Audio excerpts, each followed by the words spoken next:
So how do you even begin to write a rule book to protect an entire nation's natural world?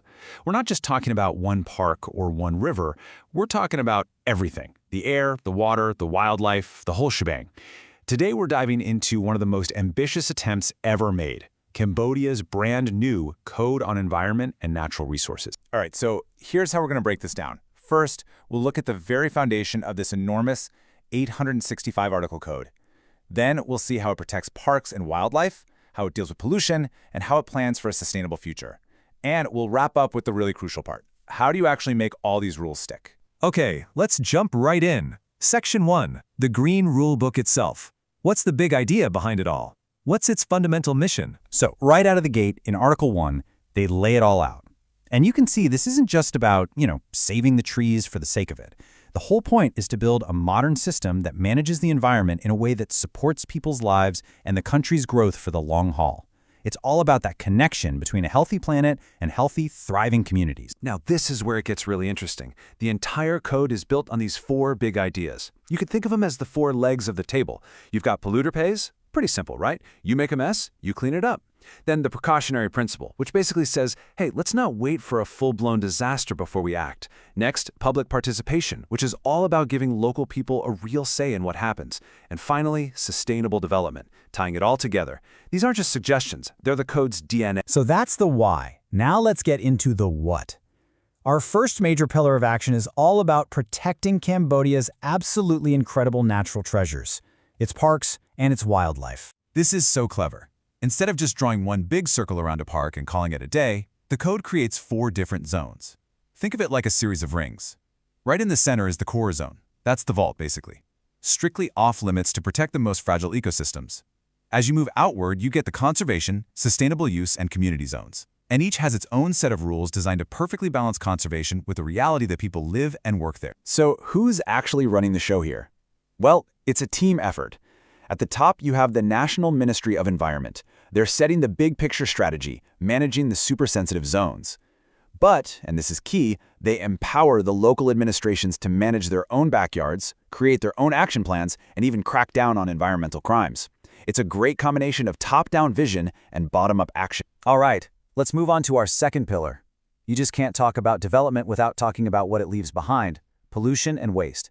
So how does this rulebook plan to manage all of that? And wow, they really cover all the bases. This isn't just about one kind of pollution. The code sets up specific rules for everything, from really dangerous hazardous waste, we're talking e-waste and industrial chemicals, all the way to the everyday stuff like water, air, and solid waste pollution.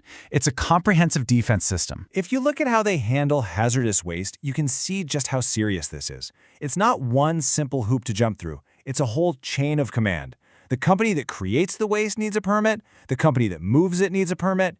Every single step is governed by tough safety rules, and the Ministry of Environment is watching the whole process. They're tracking this stuff from cradle to grave to make sure nothing goes wrong. And then you hit Article 264. And man, this one does not mince words. It's a flat-out, total ban on importing hazardous waste from any other country. Period. It sends a powerful message. Cambodia will not be a dumping. So this rulebook is clearly great at dealing with the problems of today. But what about tomorrow? Let's check out the third pillar, which is all about designing a sustainable future. And that means tackling the biggest challenge of all: climate change. When it comes to climate change, Article 70 lays out a clear 3-part game plan. There's no single silver bullet. Instead, it's about pushing hard on renewable energy, managing forests so they can soak up more carbon, and getting way smarter and more efficient about how energy is used across the board. And here's the proof that they're serious about this. It's not just an internal memo. The code literally writes international accountability into law. It locks Cambodia into this strict schedule of reporting its progress to the United Nations. This kind of transparency is what turns a promise into a plan. Okay, so we've got this incredible, detailed blueprint. But we all know a plan is just a piece of paper if you can't enforce it. So how does the code make sure people actually follow these rules? Let's look at the enforcement engine. One of the key tools is the environmental review process, but it's not one size fits all.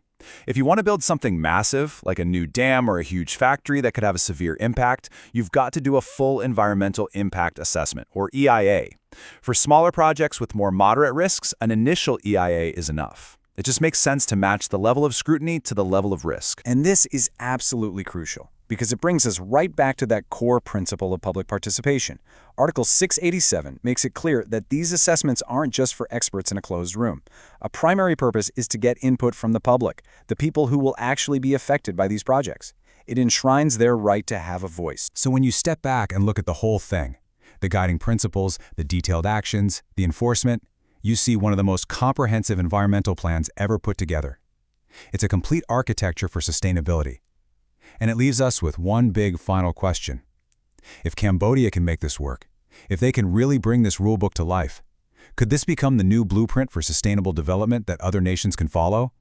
That is the billion-dollar question.